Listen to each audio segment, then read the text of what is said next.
El siguiente programa de opinión contiene elementos de lenguaje, salud, sexo y violencia que pueden ser escuchados por niños, niñas y adolescentes sin supervisión de sus madres, padres, representantes o responsables. El Colegio de Ingenieros de Venezuela y el Fondo de Previsión Social del Colegio de Ingenieros de Venezuela presentan. A partir de este momento, todas las voces se unen en una sola señal.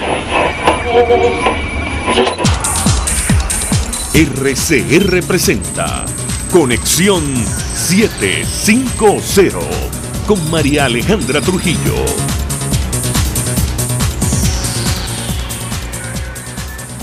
Muy buenas tardes, amigos de Radio Caracas Radio. Lo mejor este martes 28 de agosto del año 2018. Todo el equipo que trabaja para ustedes a partir de esta hora los saluda. Variada y abundante información que compartir y analizar, como es costumbre. La tarde de hoy, Colombia ha recibido a cerca de 1 millón de venezolanos hasta la fecha, según lo confirmó el director de migración de ese país, Christian Kruger, en rueda de prensa con su par peruano, Mariano Díaz, tras reunión que sostuvieron en Bogotá. Perú es el segundo país receptor de venezolanos con más de 400.000 ciudadanos hasta ahora. Autoridades de ambos países acordaron como primera medida crear una base de datos para hacer frente a esta situación. El gobierno de Perú declaró hoy en emergencia la zona de la frontera norte por la migración de venezolanos. La respuesta diplomática del gobierno nacional consistió en la repatriación de 89 ciudadanos tras encontrar supuestas vejaciones y trato cruel. Lo comentaremos, como es natural, durante la tarde de hoy. 3 datos: la colisión de un tanquero provocó el cierre de parte del puerto de José de PDVSA, según la agencia Reuters, dificultando la capacidad de la compañía para exportar crudo mejorado y recibir diluyentes importados. Además, Sudeban informó que el envío de remesas desde el exterior debe ser únicamente por casas de cambio. La pregunta que nos hacemos es: ¿a qué tipo de cambio? Lo comentaremos, como es natural, durante la tarde de hoy. Y ayer, el secretario general de la OEA expresó su respaldo al pronunciamiento del Tribunal Supremo de Justicia en el exilio sobre la responsabilidad penal de la dictadura de Venezuela en casos de corrupción, dijo, y nos preguntamos, ¿ahora qué? Esto es Conexión 750, comenzamos.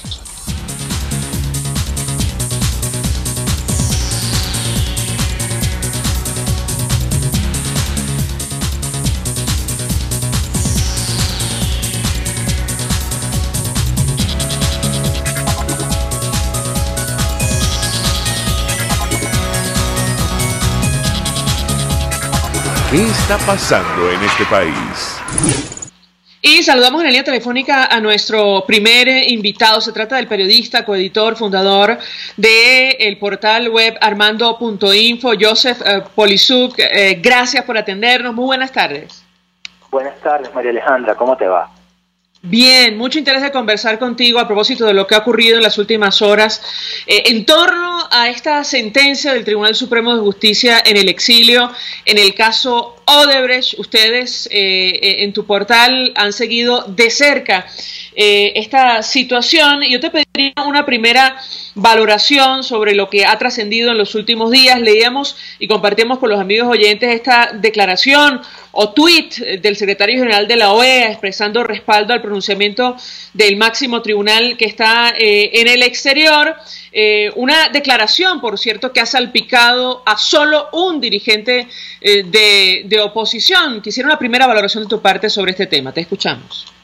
Sí, ese es el tema precisamente, que cuando se está usando un caso para atacar solo a un solo dirigente, ya vemos la naturaleza de la que se trata. A mí me llama la atención, María Alejandra, nosotros fuimos los primeros que advertimos la declaración de Usenando Acevedo, el virrey, el llamado virrey de Odebrecht en Venezuela, el director superintendente de Odebrecht en Venezuela. Nosotros fuimos los primeros que advertimos todos los dirigentes que él había señalado que había financiado la política, las campañas electorales a través de esta empresa Odebrecht. Pero el caso Odebrecht es mucho más que eso. A mí me llama la atención que se ha reducido a quién le pagó la campaña. Y nosotros en los últimos semanas hemos estado publicando notas mucho más gruesas en las que advierten de corrupción pura y dura, y la verdad es que no ha trascendido en la opinión pública. Más bien, gracias por esta llamada. Pues mucho interés de ahondar en este tema, no solo en los trabajos que han publicado últimamente, que hablan de esta red de corrupción y, bueno, de alguna manera ofrecen una radiografía de cómo funcionaba esta empresa y además cómo perdió la República más de 30.000 millones de dólares según sentencia del Tribunal Supremo de Justicia en el exilio. Pero te pediría, bueno, una primera valoración, porque tú dices, me llama poderosamente la atención lo que ha ocurrido en las últimas horas. Y, bueno, a la luz de la información que se maneja, que ha trascendido, ¿cuál es tu conclusión? Porque lo hemos conversado en lo personal, no es poca cosa en un momento tan crítico como el que atraviesa nuestro país, hablar de la pérdida patrimonial de más de 30.000 millones de dólares, de obras que no se terminaron y por las cuales, por cierto, esta empresa brasileña pagó cuantiosos sobornos al Ejecutivo Nacional. ¿Cuál es tu conclusión de lo que has escuchado en las últimas horas, Joseph? Y el caso de está usando para atacar o defender parcialidades políticas, tanto del gobierno como de la oposición. Pero no se ha utilizado para combatir realmente la corrupción, para entender realmente por qué es bueno o malo financiar campañas políticas y, peor aún, qué pasó con esas obras que tú estás mencionando y que, a diferencia del resto, cada vez que hablamos, María Alejandra, te lo digo, a diferencia de el resto de los países, Odebrecht cometió corrupciones en todas partes, pero en el único país donde no terminaron esas obras es en Venezuela, y lo estamos pagando ahorita con los apagones, por ejemplo. En Guayana, no me canso de decirlo, prometieron un portento hidroeléctrico que bien ahorraría varios apagones a nosotros y que en este momento está parado. Ahora, hablemos de la red de corrupción que tejió esta empresa. Ya conversaremos sobre los señalamientos del Tribunal Supremo de Justicia en el exilio, pero la red de corrupción, ustedes efectivamente en un trabajo reciente decían que, bueno, lo titulaban, la obra maestra de la corrupción de Odebrecht fue digna de una galería de arte, y es que prácticamente da la impresión que, bueno, no sé cuántas personas lograron enriquecerse en el marco de, bueno, esta red que tejió la constructora brasileña, de la cual, según sentencia del Tribunal Supremo de Justicia en el exilio, fue parte del Ejecutivo Nacional. Pero quisiera tu comentario en torno a este tema y los hallazgos que hicieron, entiendo, en cuentas en Suiza. Te escuchamos.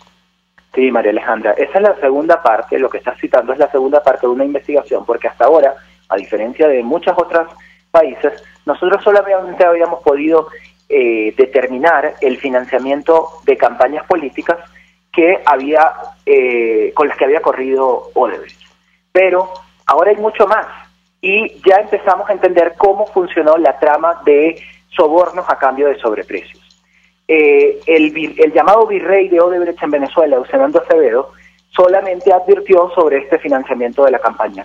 Fue poco lo que dijo o mucho lo que dejó de decir. Y no dijo, por ejemplo, que él indirectamente también tenía cuentas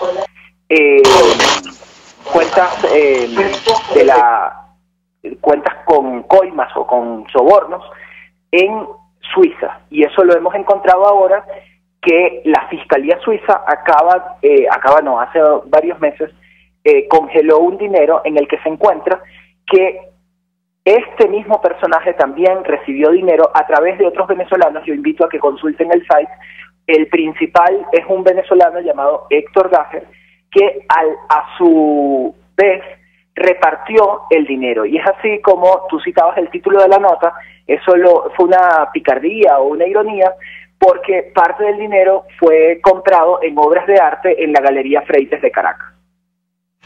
Ahora, si me permites, Joseph, tenemos un extracto de esta declaración, de este mensaje grabado del presidente del Tribunal Supremo de Justicia en el exilio, tratando de explicar la mención de solo un dirigente de oposición en el acta final de este juicio que se desarrolló en la ciudad de Bogotá. Vamos a escucharlo. Él menciona algunos nombres, algunos funcionarios, pero llama la atención que haga mención, insistimos, solo al exgobernador de Miranda, que por cierto ustedes ya habían mencionado anteriormente, por una declaración de este funcionario de Odebrecht, que habrá que ver si es cierta o no, pero en todo caso, escuchemos lo que decía el presidente del Tribunal Supremo de Justicia en mensaje grabado. Yo quisiera tu comentario al respecto. Público. Informamos que en el curso del juicio, la fiscal general de la República no señaló al ciudadano Enrique Capriles Radonsky en los delitos cometidos por Nicolás Maduro Moro. En un órgano de prueba ofertado por el Ministerio Público y recibido por el tribunal, se le menciona, lo que nos obliga, conforme al artículo 269, numeral segundo del Código Orgánico Procesal Penal, solicitar la averiguación fiscal, a quien le corresponde por ley determinar como órgano competente, autónomo e independiente la investigación pertinente.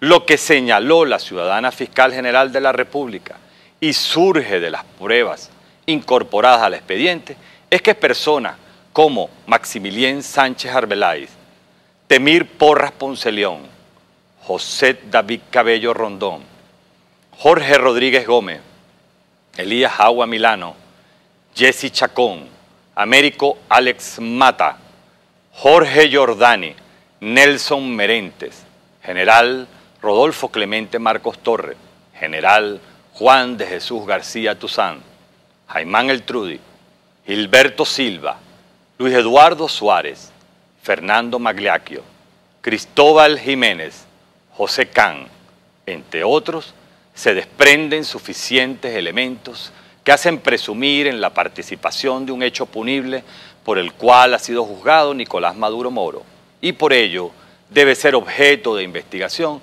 por parte del órgano competente, que lo es el Ministerio Público a cargo de la doctora Luisa Ortega Díaz, a los fines de determinar si existe... Joseph, tu valoración en torno a este tema, porque da la impresión que no son todos los que están o están todos los que son. Lo que llama poderosamente la atención del acta final, incluso de esta declaración, es que se mencione en esta larga lista de funcionarios del gobierno solo un dirigente de oposición, supuestamente por estas pruebas que se presentaron a lo largo del proceso. Quisiera tu comentario porque específicamente ustedes, sacaron a la luz estas declaraciones de este virrey de Odebrecht en nuestro país, señalando también supuestamente a otros dirigentes de oposición. Quisiera tu interpretación sobre este hecho. Te escuchamos. María Alejandra, no solo se menciona al exgobernador Capriles, se menciona a una docena de funcionarios de oposición del gobierno. Nosotros fuimos criticados por haber, en su momento, mostrado lo que se decía en el juicio en el que se mencionaba no solo al gobernador Capriles, sino a otros funcionarios dirigentes de oposición. Si el tribunal quería constituirse como una figura veraz en la que trataban de hacer justicia, es lo contrario a lo que están haciendo. Yo entiendo que este juicio se ha constituido como un juicio político, es parte de nuestra política nacional en estos días, para frenar y para demostrar la corrupción que ha cometido el gobierno nacional. Pero han sido en otro error al hacer una justicia selectiva. Y esa es mi visión. Pero al mismo tiempo, como te decía al principio, yo siento que el caso Odebrecht se ha limitado a una figura para manchar o defender a cualquiera. Pero yo otra vez vuelvo porque en Suiza han determinado el tránsito de más de 235 millones de dólares que fueron de la corrupción de Odebrecht Venezuela hasta allá. Y hay al menos 90 millones de dólares que están congelados y la fiscalía del señor Tarek William Saab todavía no se ha pronunciado. Tengo entendido que ni siquiera se han dado por enterados con todo ese dinero que bien podrían hacer algo en la Venezuela de estos días. Ahora, en tu opinión, Joseph, ¿en algún momento habrá justicia al margen de lo que ha ocurrido, insistimos, sobre todo en el marco de esta declaración, incluso del acta final del Tribunal Supremo de Justicia en el exilio? Porque abundan las pruebas, al menos en Venezuela son evidentes, las obras que reposan sin terminar, por las cuales el Estado venezolano canceló miles de millones de dólares. Pero quisiera tu comentario, sobre todo a la luz de las evidencias que ustedes han logrado conseguir. ¿Qué puedes comentarnos? Es que la verdad es que no lo sé, María Alejandra, me pones en 3 y 2. Yo creo que nosotros estamos haciendo nuestro trabajo y si alguna institución seria quiere investigar, ya hay algunos elementos. Invito a estos fiscales, a estos abogados que se metan en la página en armando.info y que puedan consultarla. El problema es que creo, otra vez, que se está utilizando el nombre de Odebrecht para enlodar o para defender, pero no para llegar hasta las últimas consecuencias. Finalmente, Joseph, quería preguntarte, porque ustedes han investigado Odebrecht, además desde hace bastante tiempo, como tú mencionabas, pero también otros escándalos de corrupción, y la verdad preocupa y mucho conocer cómo se han manejado los dineros públicos en nuestro país, una situación, por cierto, que nos ha llevado a lo que está ocurriendo el día de hoy. Quisiera tu comentario, porque casos como el de los CLAP, que ha provocado una persecución, por cierto, en contra del equipo de Armando.info, o incluso este escándalo de los 1.200 millones de dólares lavados producto de petróleo de Venezuela por funcionarios, empresarios vinculados al gobierno. Quisiera tu reflexión en torno a estos casos y a estos temas. Te escuchamos. Sí, María Alejandra, el último gran caso de corrupción que ha venido sonando es los famosos 1.200 millones de dólares que producto de la corrupción de PDVSA, de un lavado de dinero en PDVSA, y que según la AP este viernes, en una nota firmada por Joshua Goodman, incluso están investigando a 2 hijos de la primera dama, Cilia Flores, dentro de todo el entramado de este caso. En una sociedad normal, las autoridades investigarían, buscarían, por ejemplo, practicaran análisis químicos de la leche que están entregando en los CLAP y trataran de qué fue lo que pasó y por qué no tenemos hidroeléctricas tan importantes como la de Tocoma. Y también en una sociedad en donde no estemos en esta situación, podríamos indignarnos y pedirles a las autoridades que pudieran establecer responsabilidades. No estamos hablando de un caso más de corrupción. Es de verdad, Venezuela está llegando a un límite que hay quienes hablan de cleptocracia. Joseph, gracias por atendernos, acompañarnos. Un abrazo. Joseph Polizú, que es periodista, coeditor, fundador del portal web Armando.info, expresando opinión y análisis acerca de lo que ha ocurrido en los últimos días, en las últimas horas, en el marco de esta decisión que tantas reacciones ha generado el Tribunal Supremo de Justicia, el acta, la aclaratoria en video grabado y, bueno, la cantidad de escándalos de corrupción sin investigar que, por cierto, explican lo que está ocurriendo hoy día en nuestro país. A esta hora hacemos una pausa, vamos a publicidad. Usted escucha Conexión 750 con María Alejandra Trujillo, solo por RCR 750 AM.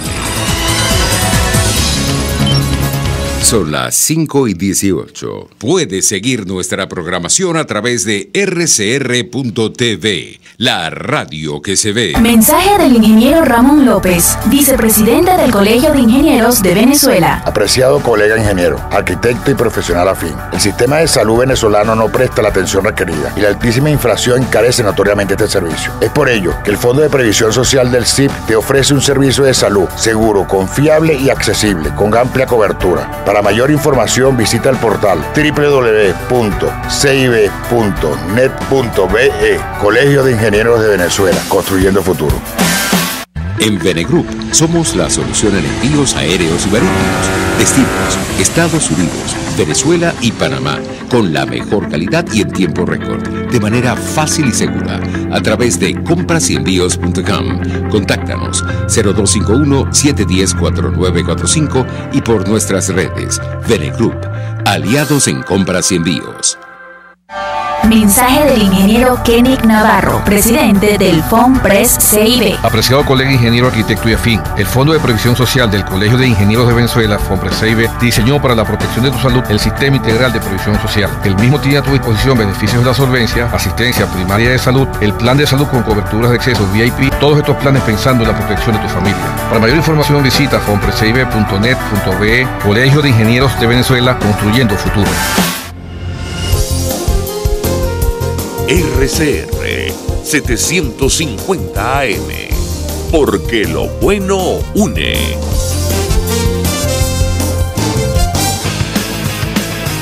Un espacio que analiza y debate la coyuntura política, económica y social de nuestro país.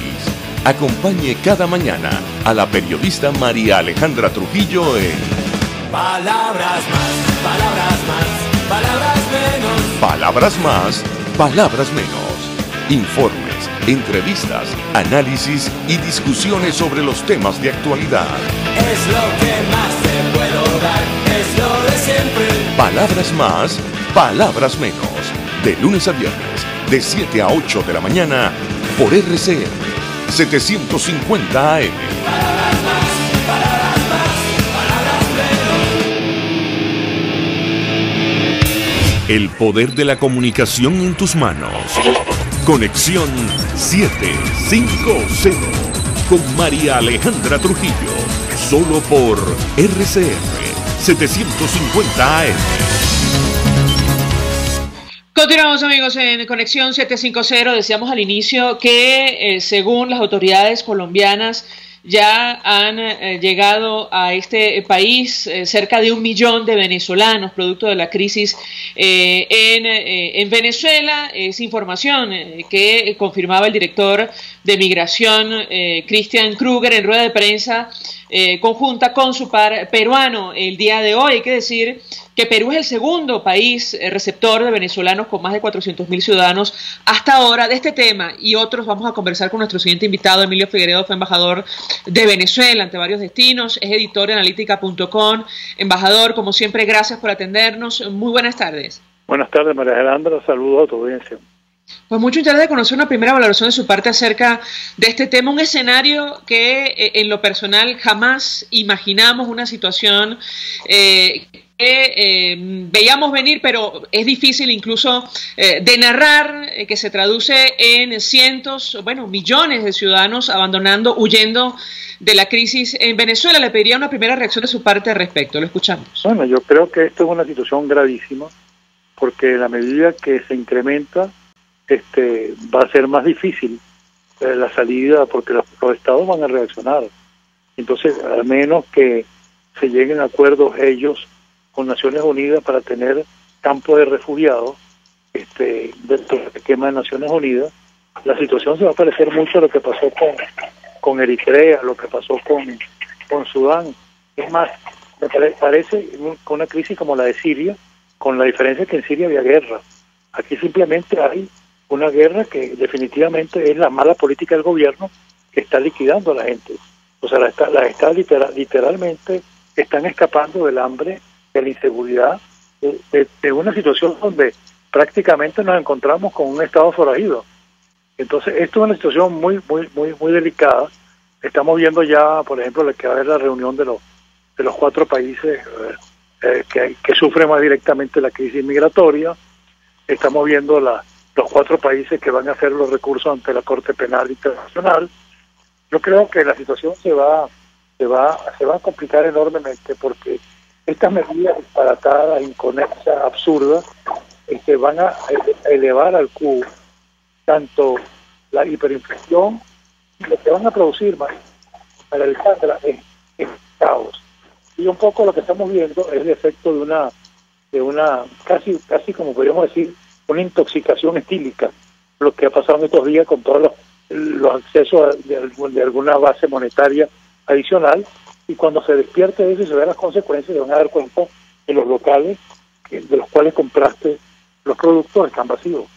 Entonces yo creo Embajador, ¿sí?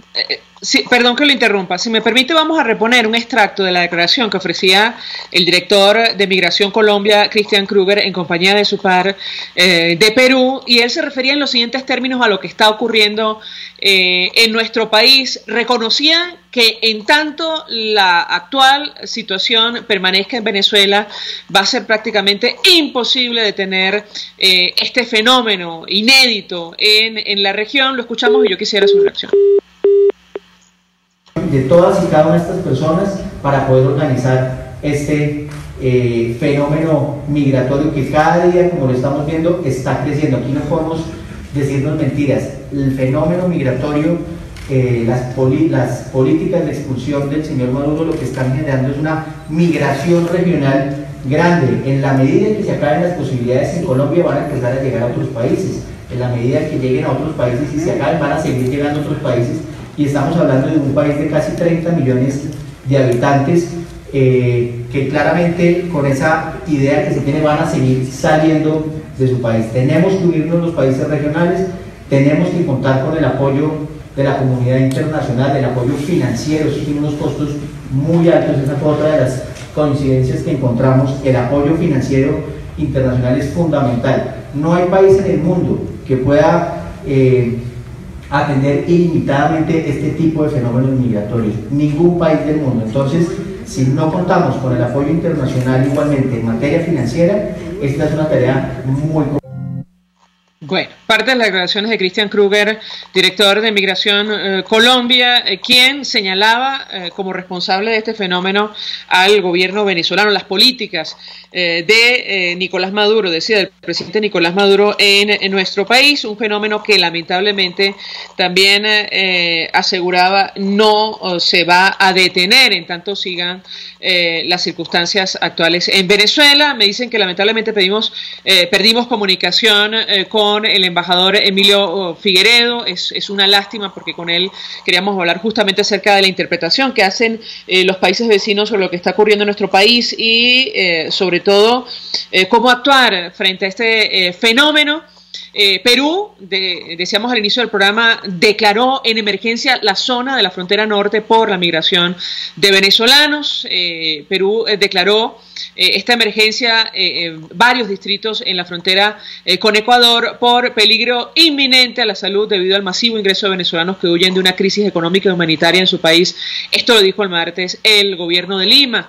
Una nota que destaca la agencia de noticias Reuters.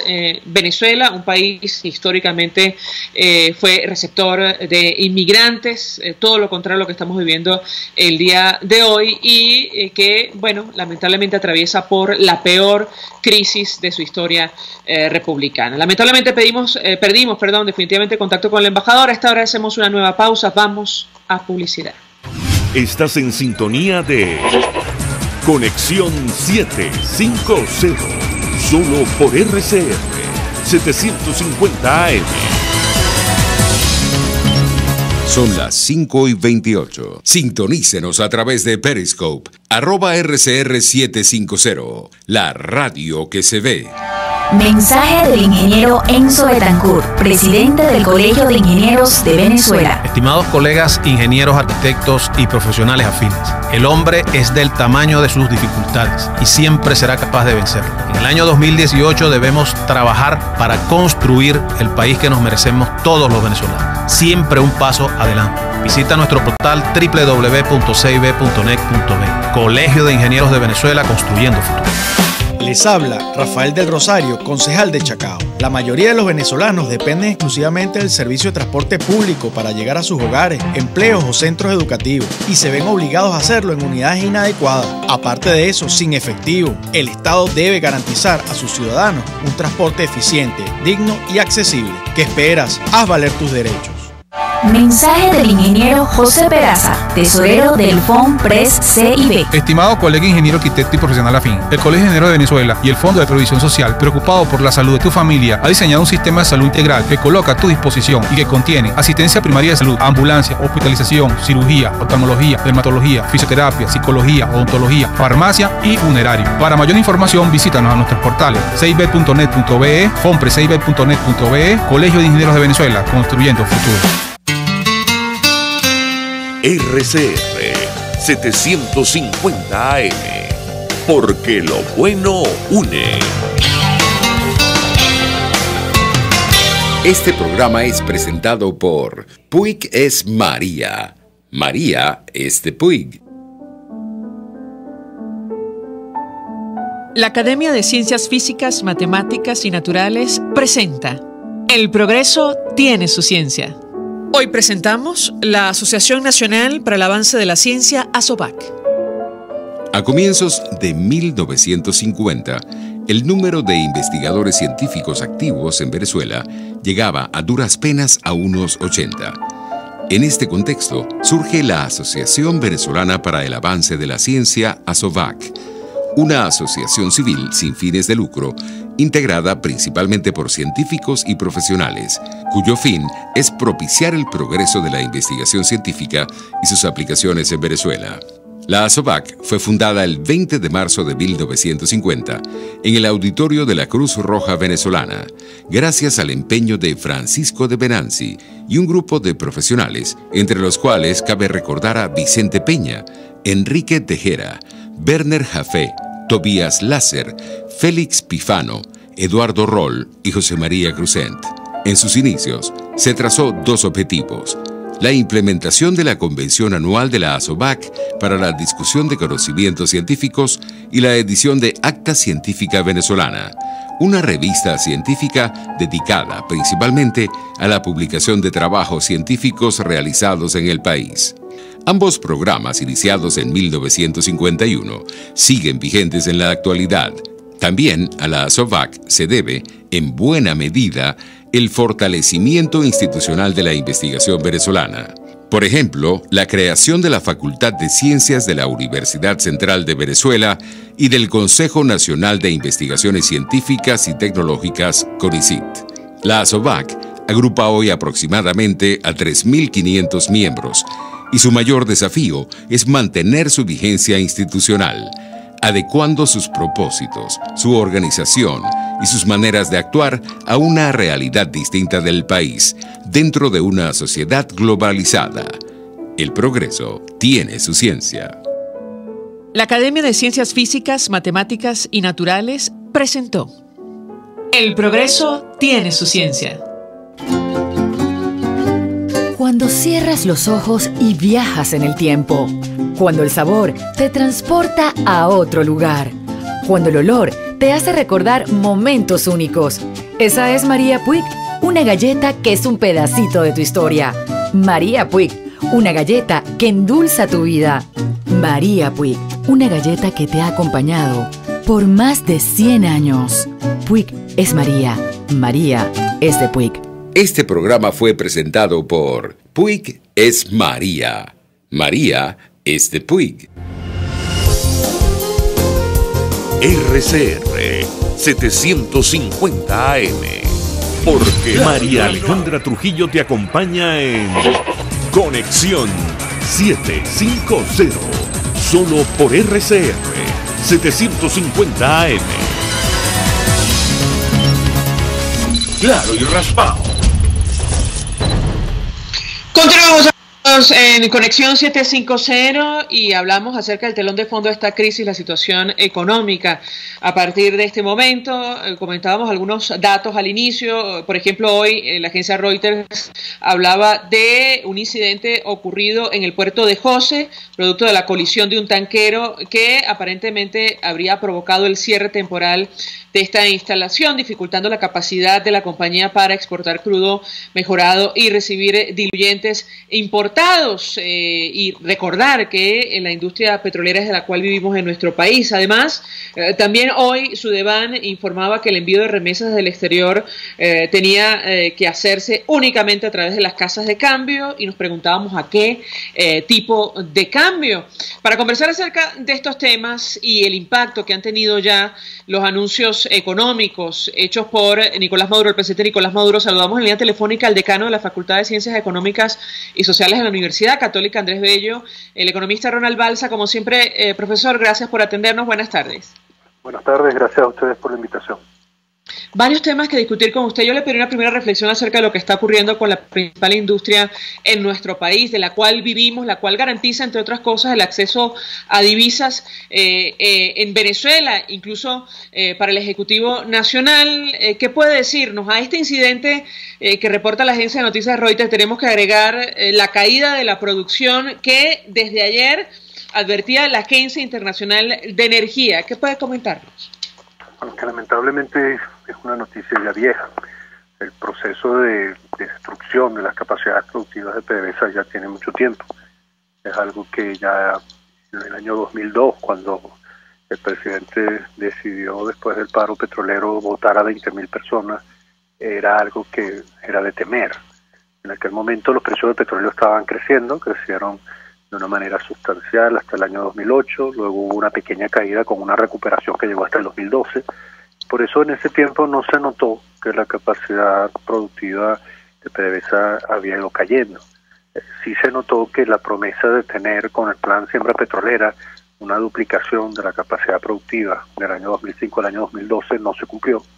Ese plan ha repetido sus metas desde el 2005 hasta la fecha, es decir, tienen 13 años repitiendo las metas, con el agravante de que la capacidad productiva ha caído, y ha caído además con la destrucción de activos físicos. O sea, cuando tuvimos la explosión en la Muay o en el Palito, las capacidades de refinación se hicieron menores, la capacidad que tenía PDVSA para transportar crudos, para refinarlos en otros países ha sido bastante afectada, y ahora con las críticas situación que tiene Citgo, pues nuestra posibilidad de colocar nuestro petróleo en los Estados Unidos es todavía más difícil. O sea, el hecho de que PDVSA haya servido para financiar el gasto social del gobierno, cuyos buenos resultados están a la vista, ¿no? En un país que tiene hambre y tiene enfermedades como el nuestro, y que para financiar ese gasto social además haya incurrido en una deuda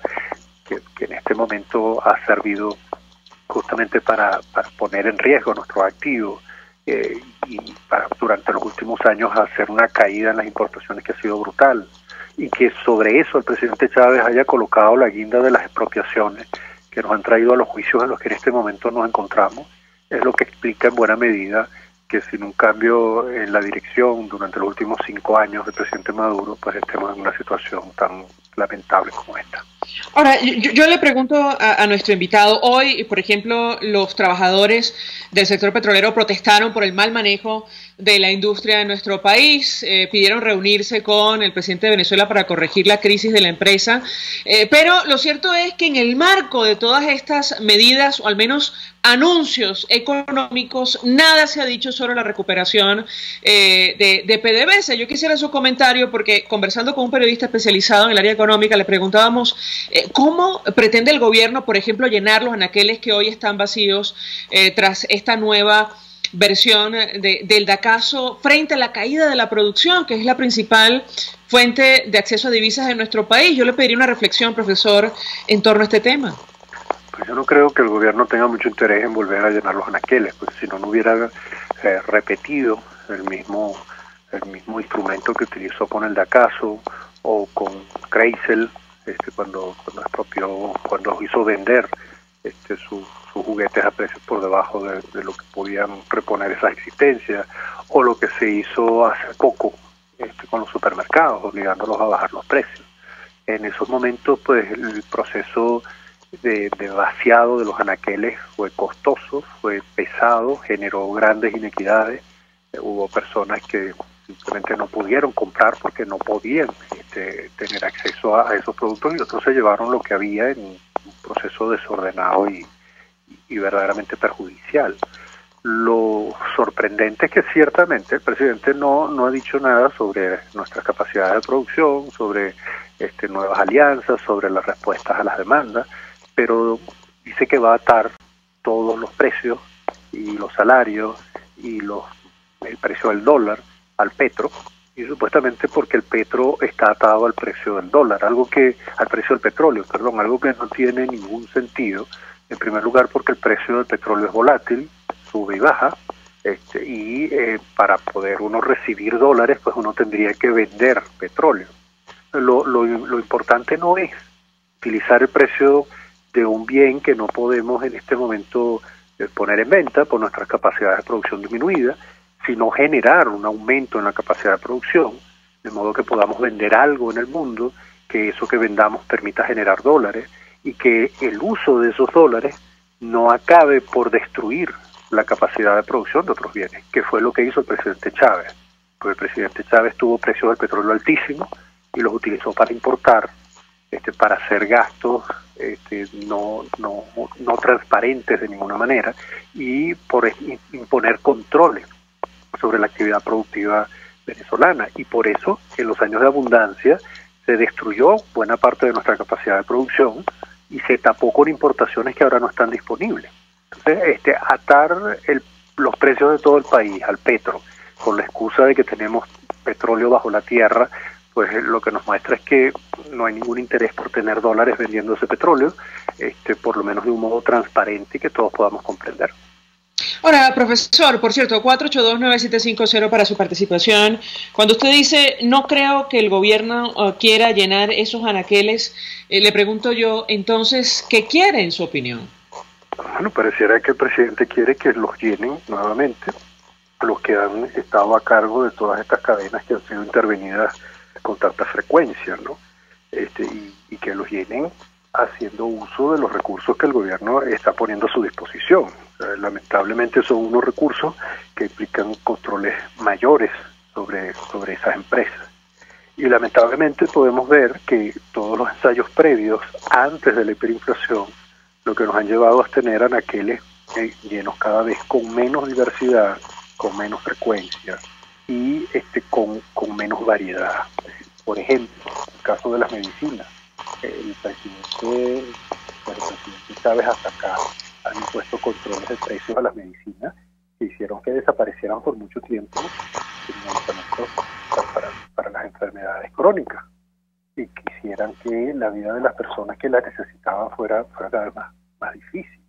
Y estos controles han hecho que muchas vacunas desaparezcan y los niños no tengan acceso a ellas. Y el gobierno no ha cubierto esas deficiencias que son esenciales. Si uno piensa en la venta de harina, de maíz, por ejemplo, es muy difícil conseguirla en los supermercados que han sido intervenidos recientemente, porque allí hace tiempo esos productos no están a la vista, porque cuando se vendían a los precios que el gobierno quería, desaparecían de inmediato. Cuando uno tiene anaqueles llenos es cuando uno piensa que puede ir a comprar a cualquier hora sin hacer cola lo que uno necesite, no para acumular en su casa como si la casa de uno fuera la extensión del abasto, sino porque uno siempre va a conseguir ese producto allí en el sitio donde lo va a buscar.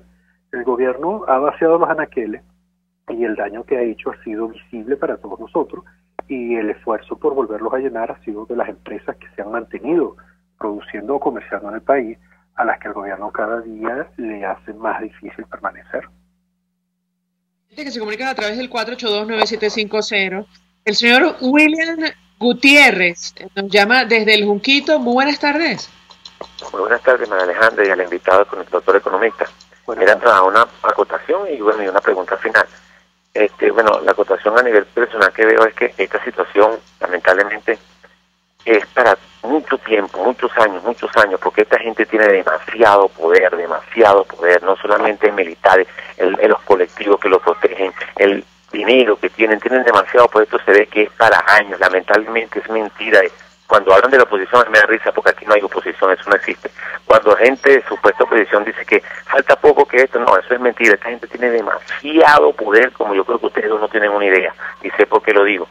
Y bueno, es la votación, porque todo el pueblo está sumiso a un bendito bono, a una bendita caja, y contento porque le salió el bono y ya está aquí. Pero vamos, porque si Cuba le pasó eso hace 60 años, ¿verdad? Y no había internet, no había esto, no había lo otro, eran unos indiecitos prácticamente aquí con internet, que somos ya avanzados, y venezolano vivo, mire, estamos sumisos en Maracaibo, está la gente de Bromenda, de los tejados, y tan claro que normalmente, históricamente, eso no me lo escucha, y nadie dice nada, aquí estamos todos sumisos, y esto es para años, esto no es para dentro de poco, estoy completamente seguro, y a las pruebas me remito que es así. Una preguntita con lo del petro. Sí, supuestamente están poniendo las cosas con petro, el petro está vetado a nivel prácticamente del 80% de los países mundiales. ¿Cómo es que este señor engaña tanto a la gente con el petro? Bueno, ¿cuál es el engaño que le tiene, que todavía hay gente economista que le creen con ese petro? Buenas tardes. Gracias por su participación. Yo quiero el comentario de nuestro invitado al respecto, porque no sé si esto va a durar tal y como lo conocemos para años. Todo parece indicar que no, al menos a la luz de las cuentas en nuestro país, del acceso a recursos que tiene el Ejecutivo Nacional. Pero le doy la palabra a nuestro invitado, que además es profesor, para contestar. ¿Qué dice usted? Lo escuchamos. Bueno, en primer lugar, yo no creo que nosotros seamos un pueblo sumiso, como muchas veces se ha repetido, y yo entiendo porque se ha dicho, ¿no? En ocasiones se supone que la respuesta debe ser violenta, en el sentido en el que muchos recuerdan el Caracazo del año 89. El Caracazo muchas veces se presenta como una explosión social que cambió el rumbo en el que se movía nuestra historia. Y yo no estoy tan seguro de que haya sido por la violencia que se desató en esos días, que fueron apenas 3. Se dejaron unas huellas terribles y muy profundas en nuestra vida. Nosotros hemos tenido un periodo muy duro de varios años en el que hemos observado tragedias sin cuento.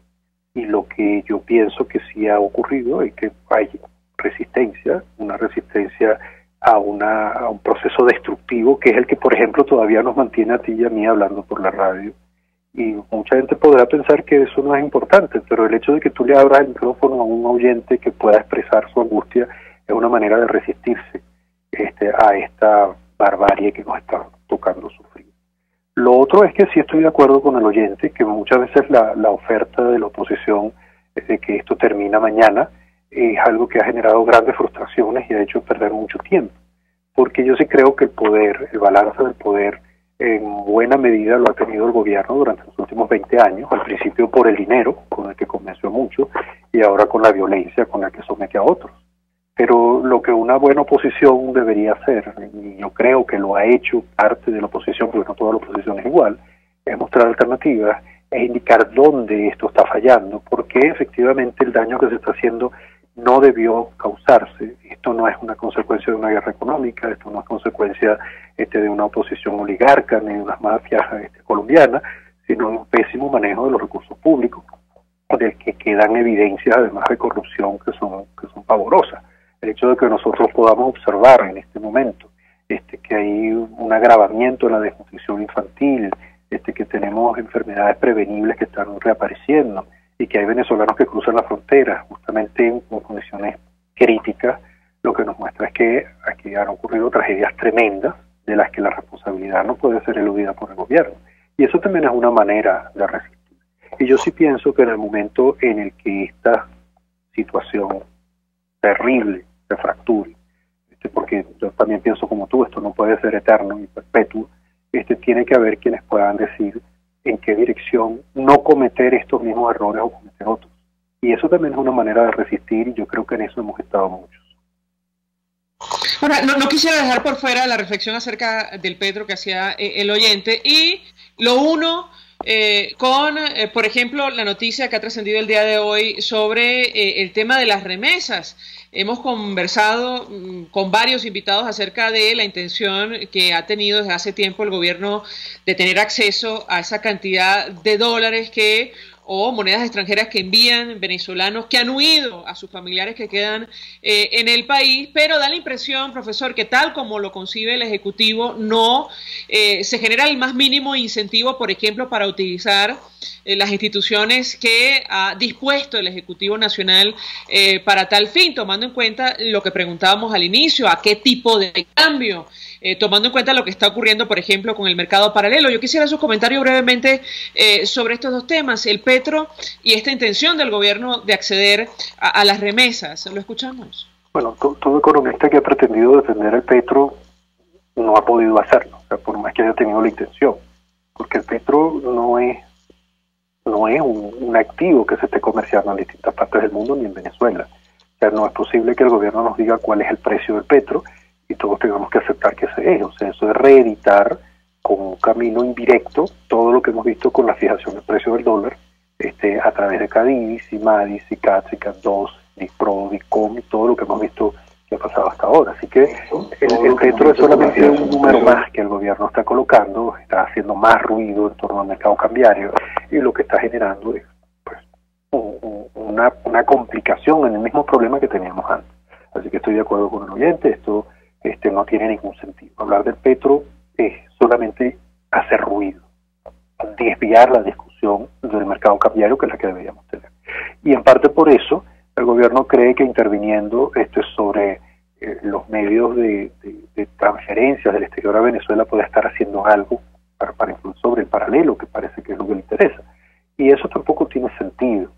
Es muy posible que muchas de las transacciones, porque no sabemos más, porque lamentablemente no hay información transparente y no la hay en buena medida por culpa del Banco Central de Venezuela y los mecanismos que ha establecido, buena parte del dinero que reciben familiares venezolanos, de familiares en el exterior, provenga únicamente del movimiento de cuentas en bolívares en Venezuela y que las ventas de dólares se hagan en el exterior y se queden en el exterior. Es decir, una persona quiere mandar plata a su mamá, le vende los dólares a un vecino que tiene una cuenta en dólares en el país donde él vive, y ese vecino tiene una cuenta en bolívares en Venezuela, y esos bolívares se los pasa a la mamá de este señor.